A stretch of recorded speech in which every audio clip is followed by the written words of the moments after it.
So I woke up this morning, sat down at my desk, and experienced something that I can only describe as complete overwhelm.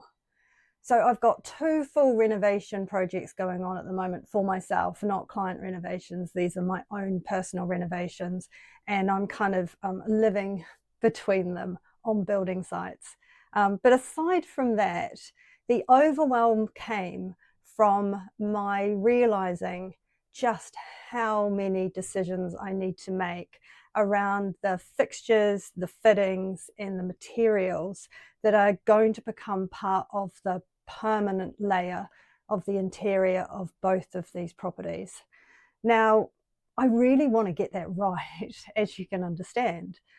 These are the sort of things that they're not easy to change later. It's not like cushions or rugs or decorative items or anything like that. These are the things that are actually baked into the renovation, the things that would be like really expensive to change later, and the things I'm going to have to live with for years and years and years. And, you know, it's like an amazing opportunity that I'm renovating both of these properties. I could not feel more grateful that I'm getting to do it. However, I want to make the most of that opportunity, and I don't want to just specify and choose things that are kind of like good enough. And I see that happening all the time when things get overwhelming with clients and people get a bit like, oh, I'm so done with this.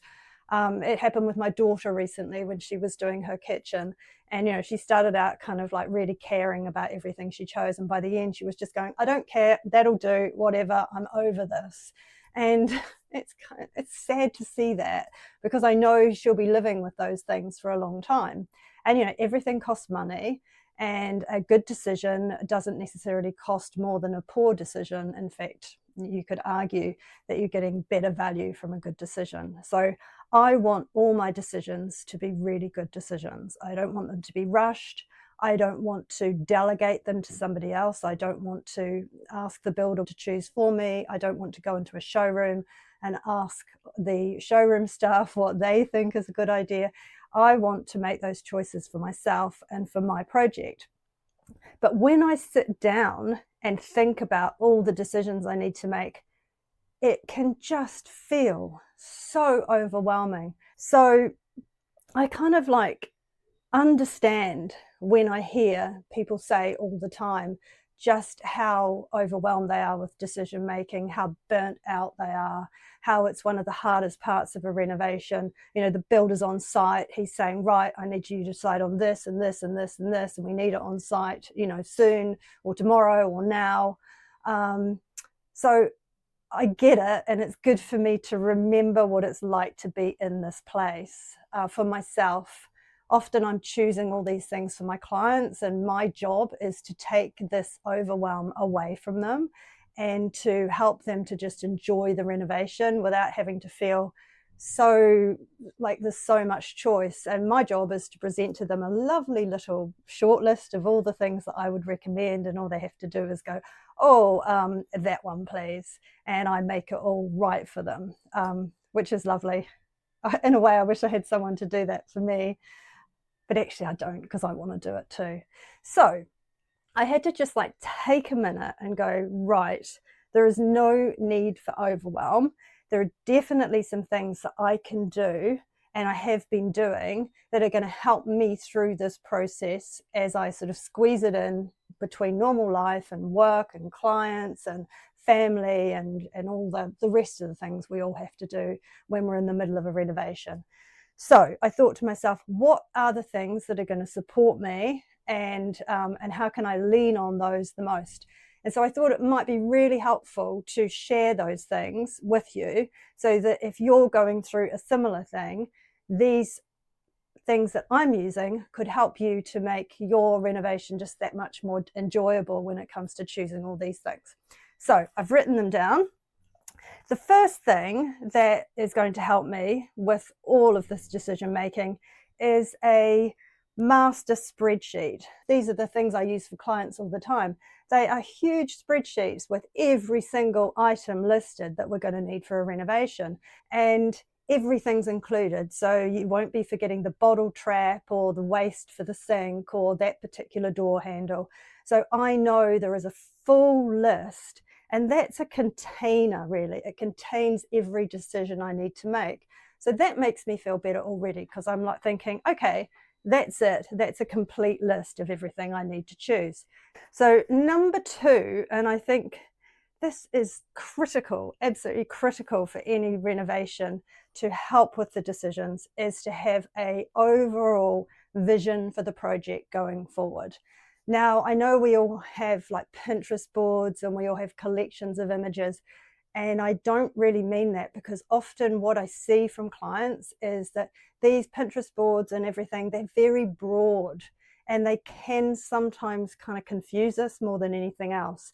So the job of the project vision is to take all of that inspiration and to turn it into a really clear, single-minded way forward for your particular renovation. And it can be difficult because, you're going to have to say no to certain things.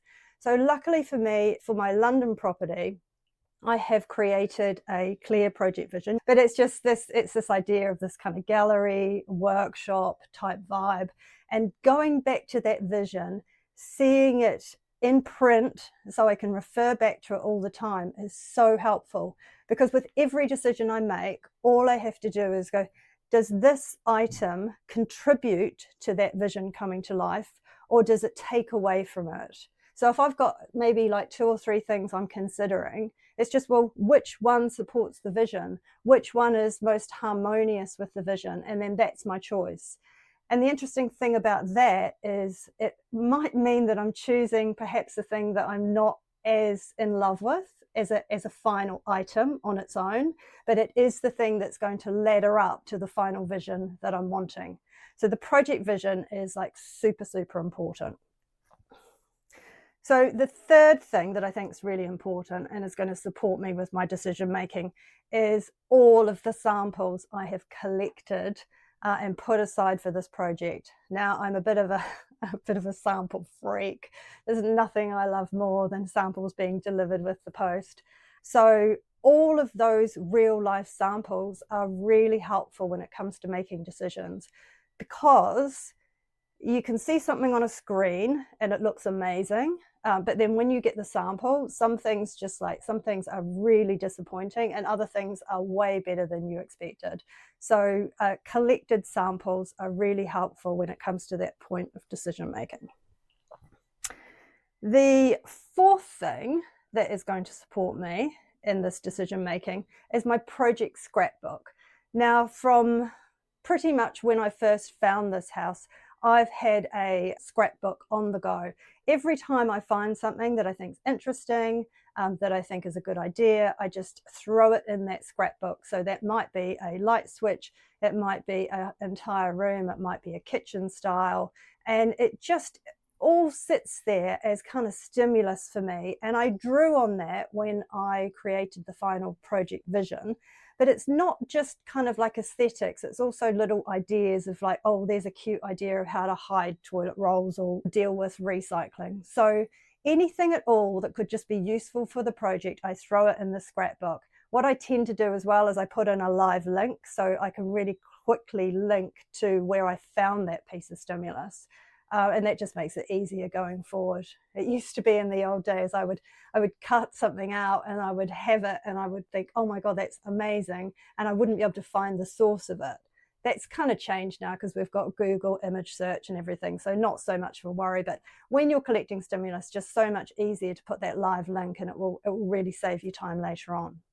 So project scrapbook, really, really helpful. And the number of times I go back to my project scrapbook, it's daily, and also I'm continuing to add to it. So the fifth thing that is going to help me when I'm doing all these decisions is making sure I've got the final detailed designs of the bathrooms and the kitchens, especially those rooms, because it's very, very hard to specify final finishes and fixtures and materials if you don't know the exact detailed design of the room. So for example, one of my bathrooms is super small, and the only way, or one of the ways I'm going to make it work is I need to have a very long linear wash basin. Now I need to know the exact size of that so that I can hunt for that exact size wash basin.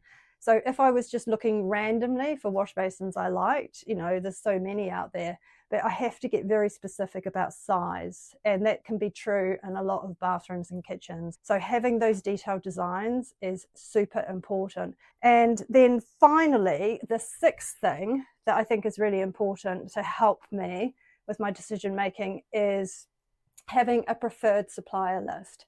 Now, over the years, I have worked with a lot of different suppliers, and I've bought a lot of different things for me and my clients online, and I've just got my favorites. So I know that they are the places I'm going to look for my key fixtures and fittings. If I had to go to the broad market, if I had to go out everywhere, boy, that would be so overwhelming. Like, where do you start? You've got to choose your favorite suppliers. Some items, you know, like the long, thin basin that I'm going to have to find, I'm going to have to do a super broad search because it's such a specific item and actually very hard to find.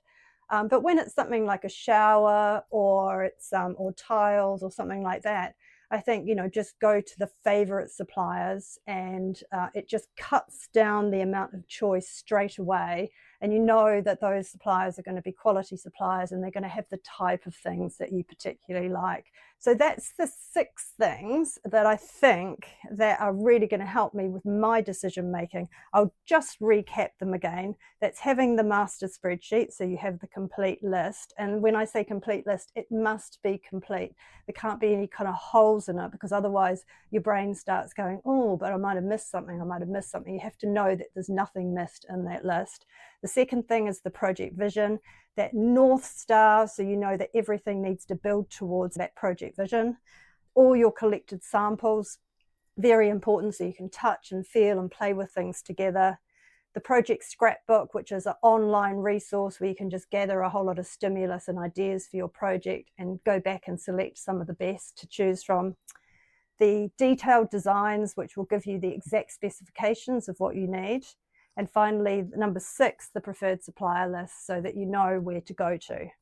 So I felt a lot better once I realized I had all of this to help me make those choices.